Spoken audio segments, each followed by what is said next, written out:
নমস্কার বন্ধুরা, eternal truth YouTube চ্যানেলে আপনাদের সকলকে স্বাগতম। আজকের আধ্যাত্মিক কাহিনী। আজ আমরা জানব বিড়াল বাড়িতে বারবার আসলে কি সংকেত দেয়।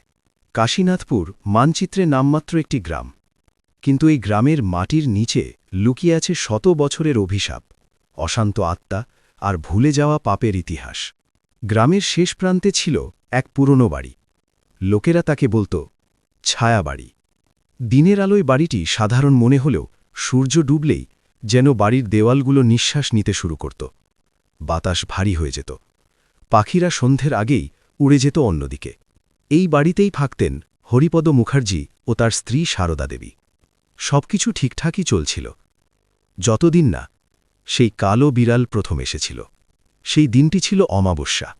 সারদা দেবী সন্ধেবাতি জ্বালাতে উঠোনে বেরিয়েছিলেন। ঠিক তখনই চোখে পড়ল একটি কালো বিড়াল, অস্বাভাবিক রকম শান্ত। চোখ দুটো অদ্ভুতভাবে চকচক করছিল। বিড়ালটি উঠোনের মাঝখানে বসেছিল, যেন বহুদিন ধরেই এই বাড়ির চেনা। সারদা দেবী ফিসখিস করে বললেন, হরি, এই বিড়ালটা কোথা থেকে এলো? হরিপদ তাকিয়ে বললেন, গ্রামেরই হবে, তাড়িয়ে দাও। কিন্তু আশ্চর্য ব্যাপার, বিড়ালটিকে যতই তাড়ানো হোক সে যায় না, চুপচাপ বসে থাকে। সেই রাতেই শুরু হল প্রথম অশুভ লক্ষণ। রাত গভীর। হরিপদ ঘুম ভেঙে শুনলেন ঘরের মধ্যে কেউ হাঁটছে। খট খট খট। তিনি উঠে বসতেই শব্দ থেমে গেল। ঘরের কোণে তাকিয়ে দেখলেন কেউ নেই, কিন্তু জানালার বাইরে সেই কালো বিড়াল। সে জানালার কাছে থাবা রাখেনি, শুধু তাকিয়েছিল। তার চোখে যেন বলা ছিল, তুমি এখনো বুঝছ না।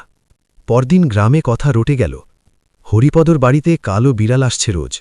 গ্রামের বুড়োরা বলল, ভালো লক্ষণ না রে, কালো বিড়াল মানে যমদূতের বার্তা। কেউ বলল, যেখানে আত্মা ঘোরে সেখানে বিড়াল টানে। সারদা দেবী তখন গরুর পুরাণ খুলে পড়ছিলেন। সেখানে লেখা, যে প্রাণী যমলোকের ছায়া দেখতে পায় সে আত্মার আগমন আগে বুঝতে পারে। সারদা দেবীর হাত কাঁপতে লাগল। সেই রাতে সারদা দেবী স্বপ্ন দেখলেন এক সাধু, জটা, ভস্য, রক্তচক্ষু। তিনি বলছেন, আমাকে তাড়ানো হয়েছিল, আমি এখনও মুক্ত নই। স্বপ্ন ভাঙতেই বাইরে শোনা গেল, মিউ, কালো বিড়াল, ঠিক যেন স্বপ্নের দরজা পাহারা দিচ্ছে। গ্রামের লোকেরা জোর করল, বামুনবাবুকে ডাকো। বামুনবাবু এলেন। লম্বা চুল, কপালে তিলক, হাতে রুদ্রাক্ষ। তিনি উঠোনে পা রাখতেই বললেন, এই বাড়িতে আত্মা নয়, এই বাড়িতে অপরাধের স্মৃতি আছে। তিনি চোখ বন্ধ করে বললেন, এই বিড়াল এ সাধারণ নয়, এ মা কালীর প্রহরী। তন্ত্রশাস্ত্রে লেখা আছে, মা কালীর বাহন শুধু শ্মশানের শেয়াল নয়, কিছু ক্ষেত্রে কালো বিড়ালও শক্তির বাহন। বামুনবাবু বললেন, যেখানে অন্যায় হয়েছে সেখানে শক্তি নিজেই আসে বিচার করতে।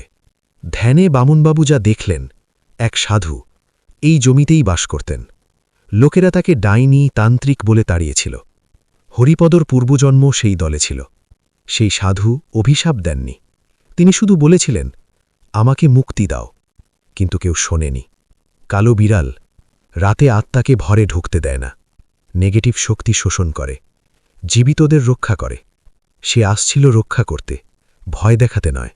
শেষ রাতে ঝড় উঠল, দ্বীপ নিভে গেল, শ্মশানের মতো গন্ধ। কালো বিড়াল উঠোনে বসে আকাশের দিকে তাকাল। একবার মাত্র ডাক, মিউ।